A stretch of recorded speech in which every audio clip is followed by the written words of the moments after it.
We quickly transition now into an important aspect of land claim and self-government agreements, especially for our people. And it's one of the topics that we have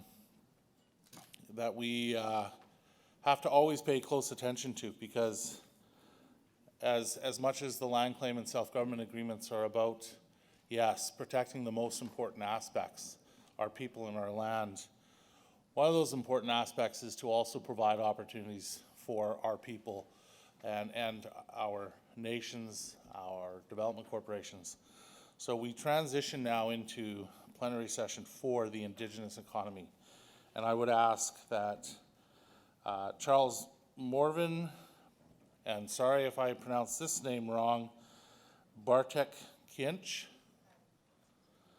and Andy Morehouse from Makavik to please make your way to the front, and we will start that plenary. Thank you.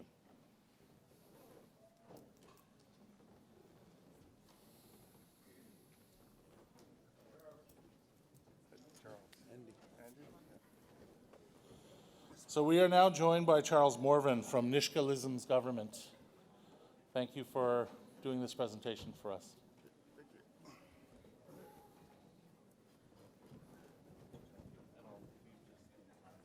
Okay. Yeah. Okay, thank you for the introduction, Steve. And I won't take too much time in respect of time in trying to get us back on track. I know we're a little bit behind, so I'll do the best that I can. And I just wanted to introduce myself. My name is Charles Morvan. I'm the Secretary Treasurer for Nisga'a government, and also the lead on all resource development for our nation. And I'm here to give a chat about where the Nisga'a is going to be going in regards to economic development and wanting to be more self-sufficient without relying on government funding to run our nation, and our goal, and doing the calculations and how much it costs us to run our government, and the goal that we need to set for ourselves for the Nisga'a Nation to be able to run for eternity for our people. We'll need to begin to raise $8 billion for ourselves because of the cost to run government. And one of the things that we've been doing is going out to other nations that are successful and taking the best of the things from them that work for them and help them build a really good sustainable economy. Just last year, we went to visit the Southern Ute Indian tribe in Colorado because of how they set up their economy and their government, and the way they invest their money from resources coming from their agreements, especially in the natural gas area, where they diversify all those revenues and have allowed themselves to build a really good economy in relation to their government and how they work together. So we're going to work towards modeling that plan that the Southern Ute Indian tribe has, where they're able to have their own health and benefits for health that are better than in their own government of the US. And that's where we want to go. We want to do better than Canada for our own people. And one of the ways that we're going to begin to do that is our efforts to move towards building a facility and also pipelines through our nation for natural gas, liquefied natural gas, and doing it under our principles and values of the Nisga'a Nation, where we can build an economy and for our people, but not to do it at any cost, to make sure that we protect our lands at the same time. and been able to see other nations that have done that. And one of the biggest advantages that we have as a Nisga'a Nation is that we have the ability to make our own laws and legislation to support an economy that we want, to protect the environment first and foremost, but also bringing in resources, financial resources that allows us to do what we want, when we want, how we want, without having to go to the government to make sure that we're in line with them.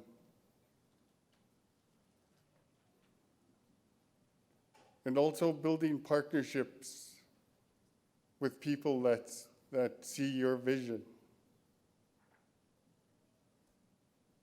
And we're doing the same thing. We're partnering right now with BC and the mining industry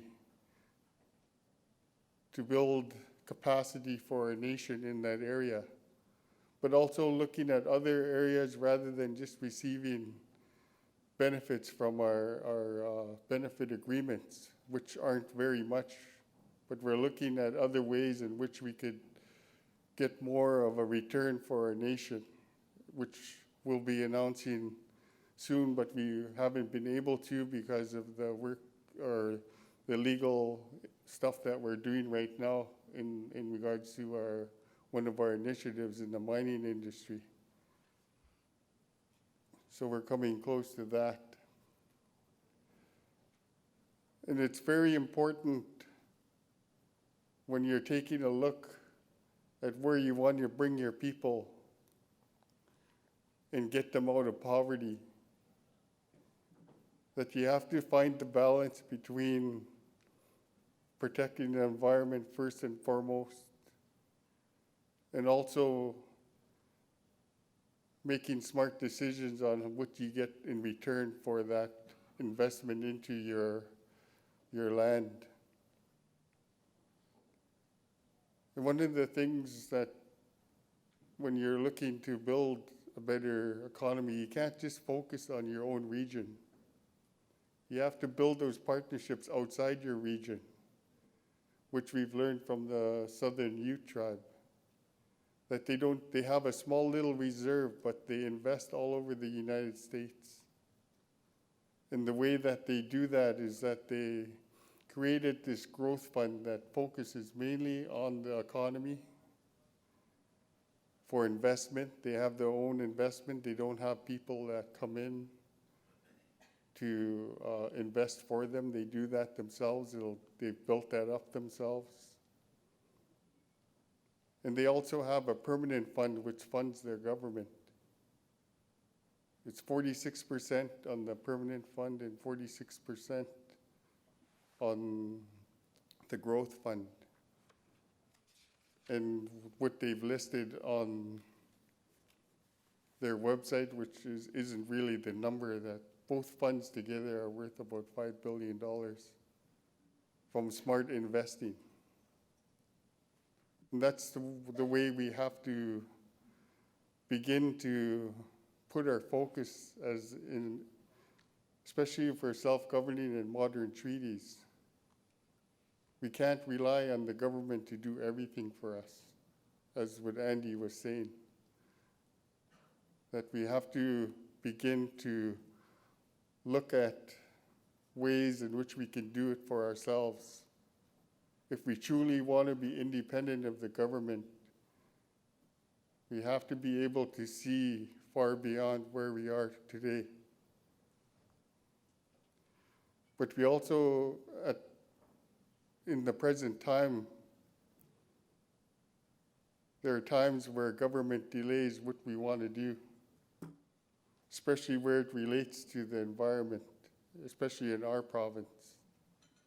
But we found ways to work with our provincial government to work towards fixing those issues that are delaying our projects. And we're doing this in a way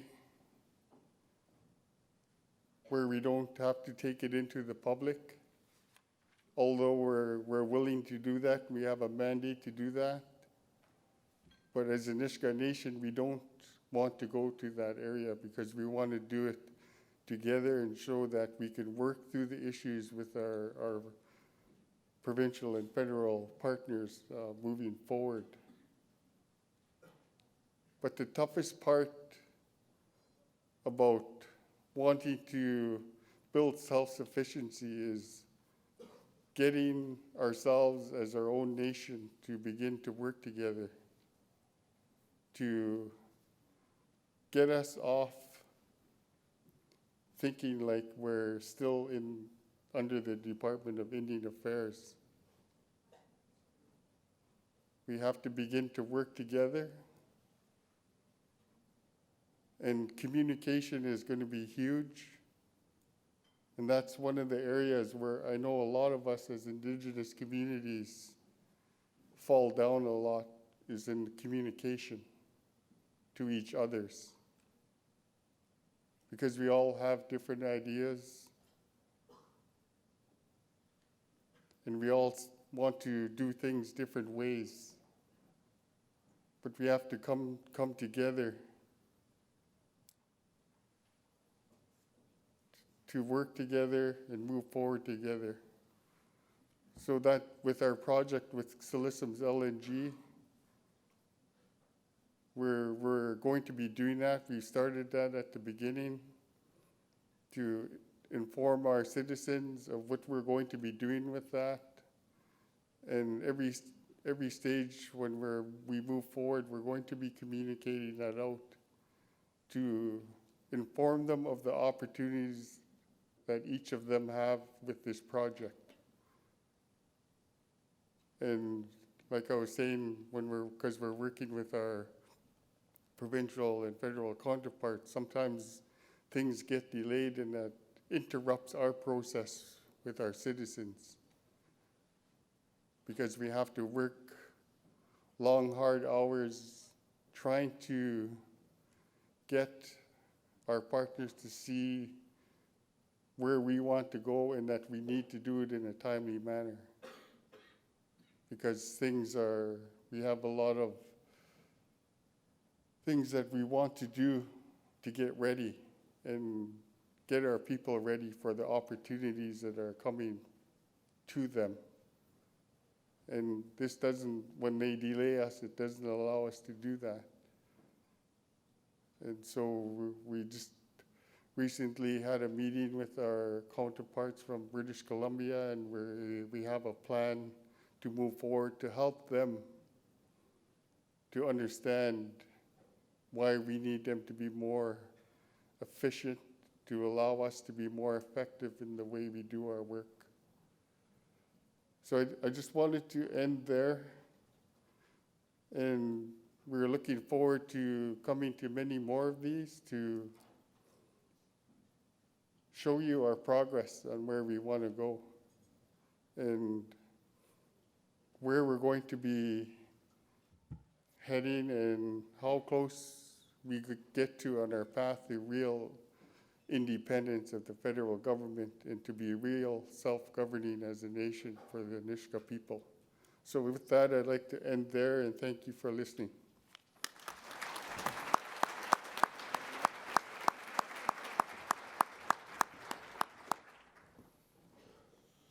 Thank you again, Charles. That was enlightening. I now call upon Mr. Andy Morehouse from Makivik.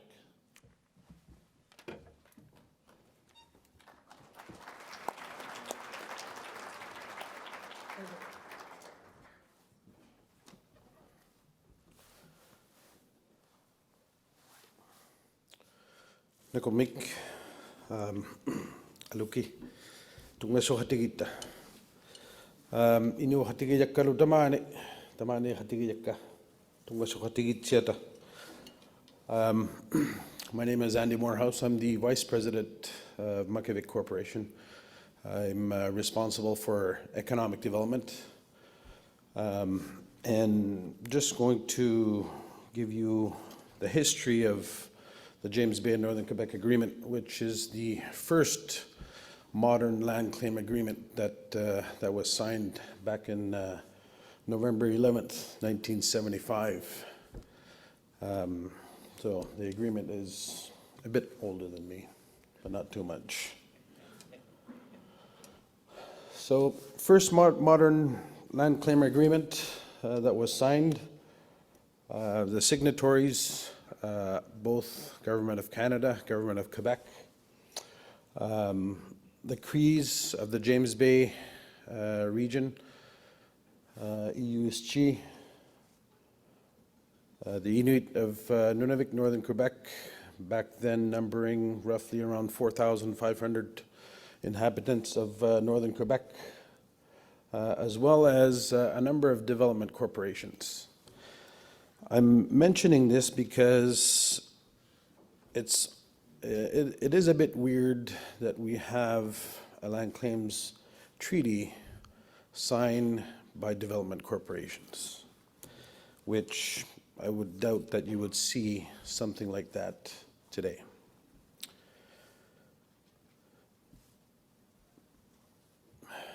What the modern land claims agreement included was to dam a river within the James Bay that was connected to a number of river networks going into Nunavik. Back then, in the early 70s, roughly around 72, the Government of Quebec, without consultation, proceeded to work on the hydro project, creating 400, 500 kilometers of roads going towards the hydro project, employing thousands back then, and no such consultation took place with the inhabitants of the territory, the ones who survived and lived off the land for generations. They were able to succeed in a court injunction in the project, but it was short-lived. Mere 6 days, the injunction was implemented, and in the end, the injunction was overturned, but the Government of Quebec was given 2 years to negotiate a land claims agreement with both the Crees of the James Bay region as well as the Inuit of Northern Quebec.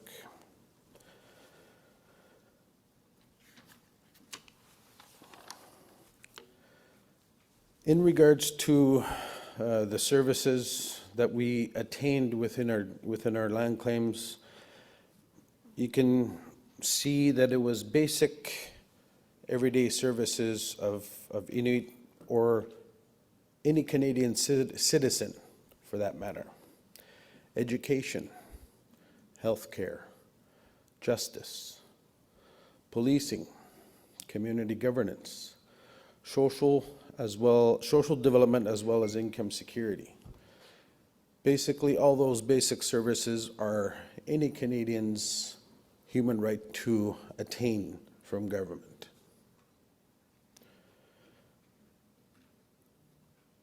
The only difference that we were able to secure as Inuit is the harvesting activities, but then again, limited to Category 1 and 2 lands. Category 2 lands meaning if there was no development. So development prevailed. If there was development, harvesting would be restricted. The creation of landholding corporations to manage the lands, but also the government had preferential rates. Any public service that was created within those category lands had a cap of $1 a lease per year. So basically they took the land, they gave us part of it back, but they were only going to pay $1 a lease per year.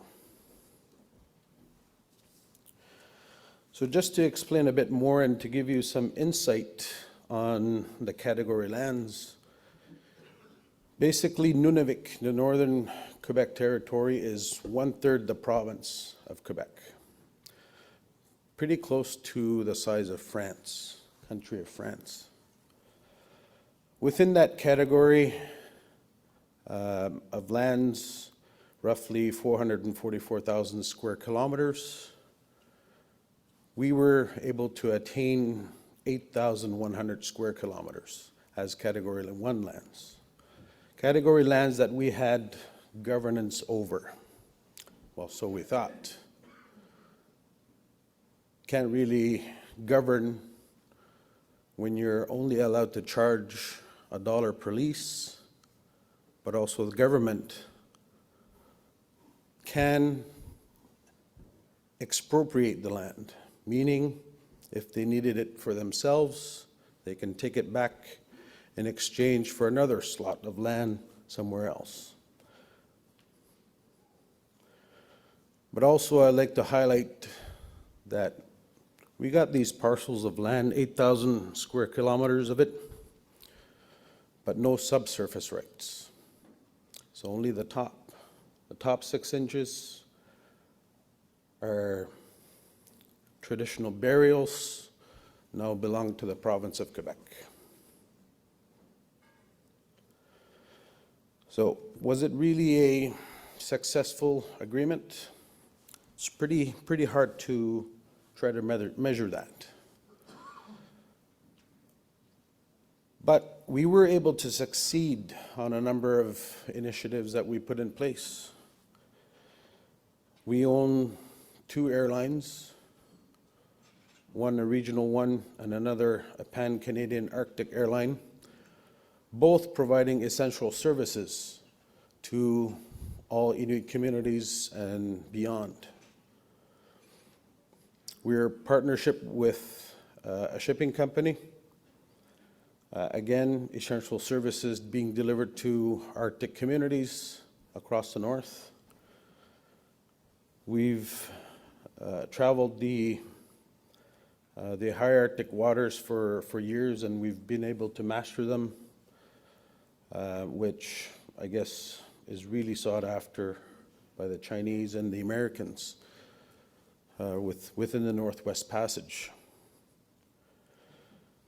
Infrastructures within our communities are starting to be built by our own companies, our own construction companies that we have. And also, pretty ironic, we have the hydro project that started all of this land claims agreement, but we don't use 1 kilowatt hour of that electricity being generated. We're all communities reliant on diesel generators, which is one of the reasons why we've created a partnership in developing alternative energy within our communities. Other initiatives that we have,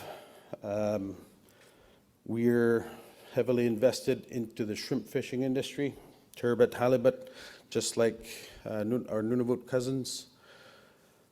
We're in the development of landscaping, land monitoring,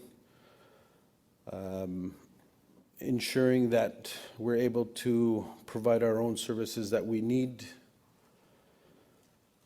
Other capital investments that we also aim for, which also include pan-Canadian Arctic partnerships with other development corporations in managing the North Warning systems with NORAD.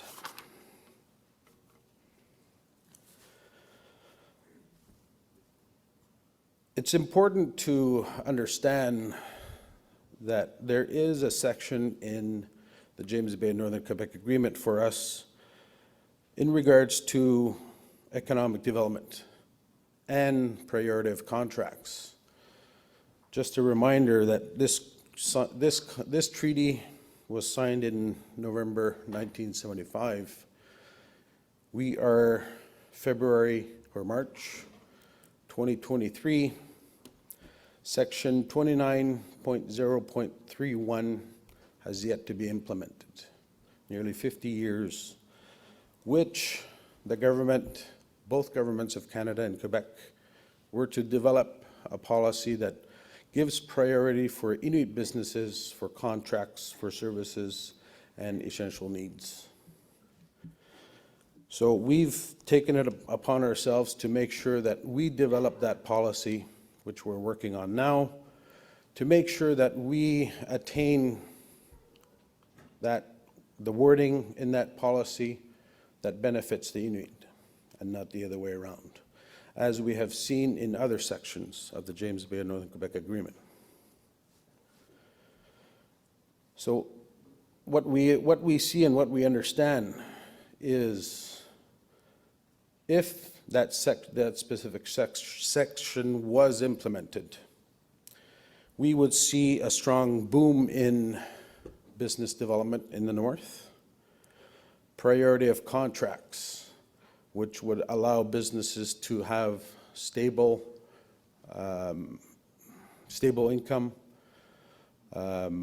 adjustments to allow the high cost of living in the north, adjustments of Inuit employment within those specific contracts, priority for Inuit employment, and inclusion of training programs within these contracts, within these public tendering processes.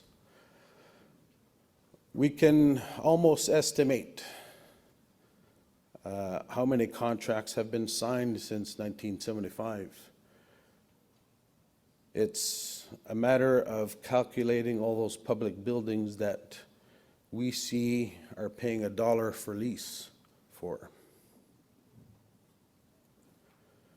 The schools, the clinics, the municipal buildings, all these infrastructures that should have been built by Inuit companies if that specific section was implemented. But yet, it was never implemented, and they're paying $1 a lease for those properties. So what we hope to do is ensure that for the next generations to come, that we will make sure that we are prioritized. We'll make sure that we attain those contracts, attain those jobs, ensure that Inuit are trained, and that Inuit own the infrastructure as well. So in conclusion, I just want to go back again, a bit of history that we all know. We all understand as Indigenous groups, residential schools that we've been hearing a lot, that our parents, our great-grandparents have lived through. The policy of assimilation was always in the minds of government, that we needed to be funneled into mainstream society.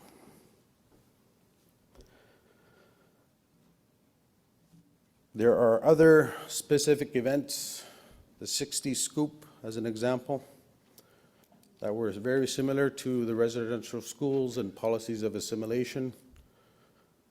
In 1975, when we were negotiating and signing these agreements, they were still reviewing all these reports. Some of these activities were still ongoing. Residential schools were still operating.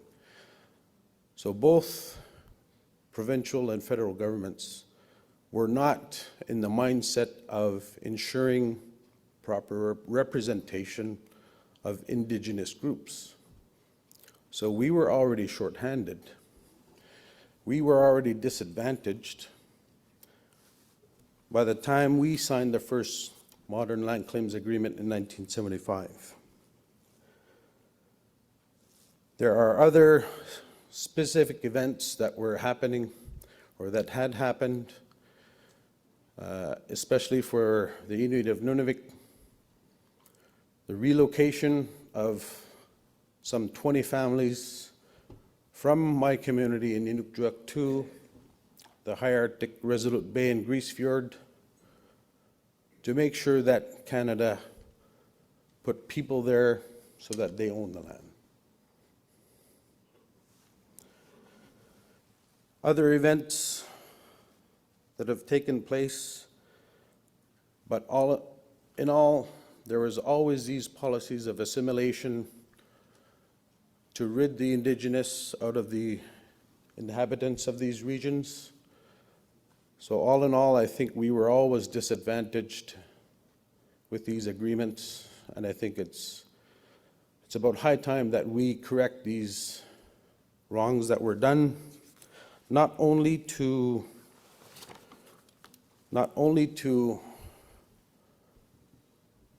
correct the wrongs, but to make sure that we attain self-determination for the future. And this will be our objective and our right to do on behalf of Inuit across Inuit Nunangat in collaboration with each other. Thank you very much.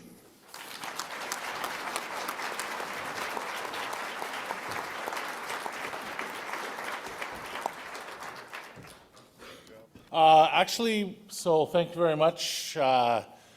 Leave it to two individuals, but not really politicians, to actually be succinct and on time. So they actually give one lucky person here the chance or opportunity to ask a question of our two panelists. If you do have a question, please make your way to the mic. So, in absence of me knowing your name, recognizing you, please state your name and your question. Good morning, everybody, and it's nice to finally make it here to the LCAC.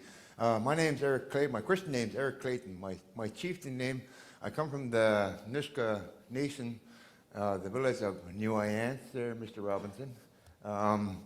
Anyways, I have a number of issues that I'd like to discuss amongst you. First and foremost, it's so glad to be here, and I'll start off in our traditional manner. Simgiyat, Gansigamana, Scuba Wills, Ganstoi, Scuba Gish, Sam Chap Willens, Sam Chap Nisip, Jochen Willa Hitsip, Sam Chap, the Amagot, it's a kush. Chiefs, matriarchs, honored princes and princesses, and certainly the children, and all honored guests. I'm happy to be here. It took Air Canada 4 days to get me here from British Columbia, northern British Columbia. Me and my wife's luggage is still in transit somewhere in Canada.